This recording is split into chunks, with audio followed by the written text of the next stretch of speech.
রাত পোহালেই বসন্ত, তার আগাম আভাস দেখা গেল অমর ২১ বইমেলায়। বাসন্তী শাড়ি আর ফুলের সাজে অনেকেই বসন্তের আগাম দূত হয়ে এসেছেন মেলার মাঠে। শুক্রবার পয়লা ফাল্গুন হলেও বৃহস্পতিবারই পুরো মেলা প্রাঙ্গণ জুড়ে ছিল বসন্তের আবেশ।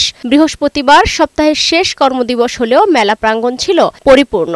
শাড়ি সাজসজ্জার সাথে বইমেলায় আসতে পছন্দ করি, এটা একটা মনের খুশি, একটা আনন্দ বিরাজ করে।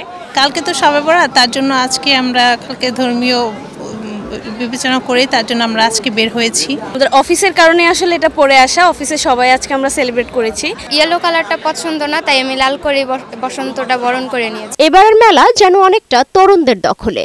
তরুণ লেখকদেরই বেশি বই প্রকাশিত হয়েছে। কবিতার পাশাপাশি গবেষণা, ইতিহাস, দর্শন, বিজ্ঞান ও ভ্রমণ কাহিনীও লিখছেন তারা। পছন্দ অনুযায়ী একটা বই লিখেছি, যাতে আমার বয়সী বাচ্চারা এই মজার বইটি পড়ে বই পড়ার অভ্যাস করে, এটা আমি চাই। এটা আসলে আমার তৃতীয় কাব্যগ্রন্থ।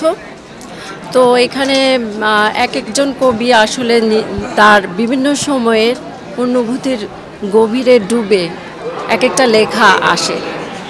তো সেগুলোর বেশিরভাগ প্রেম, বিরহ, দেশকে নিয়ে লেখা আছে, ধার্মিক কবিতা আছে, কিছু বৃদ্ধাশ্রম নিয়ে লেখা আছে। মহাভারতের উপরে আমার বেশ কিছু কাজ আছে। এই পঞ্চকন্যা সহ আমার 4টা কাজ হলো রাধেয়, শকুনি উবাচ, দ্রৌপদী এবং পঞ্চকন্যা। পঞ্চকন্যায় মহাভারতের 5 নারী চরিত্রকে নিয়ে আমি কথা বলেছি: হিড়িম্বা, অম্বা, সুভদ্রা, গান্ধারী এবং সত্যবতী। তাদের 5 জনের গল্প, খুব তাদেরকে একটু কাছ থেকে দেখার চেষ্টা। এর পাশাপাশি আমি নিয়মিতই ইতিহাস ভিত্তিক লেখালেখি করে থাকি আমার পেশাগত সূত্রে। টিনেজার্সরা যে নতুন নতুন ইমোশনস ডিসকভার করে বয়সে, থটস, মানে এইসব নিয়ে, স্যাডনেস, খুশি, এগুলা নিয়ে। তবে প্রকাশক ও বিক্রেতারা বলছেন এবারের মেলায় দর্শনার্থীর তুলনায় বই বিক্রি কম।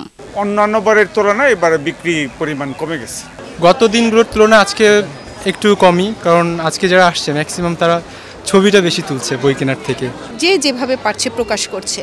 এই যে প্রকাশ হচ্ছে, আপনার যে মেধাটা আপনার চর্চা করছেন, এটা অবশ্যই একটা পজিটিভ দিক। শুক্রবার সকাল 11টা থেকে শিশু প্রহর শুরু হবে, তবে শবে বরাতের জন্য মেলা চলবে সন্ধ্যা 7:30 পর্যন্ত।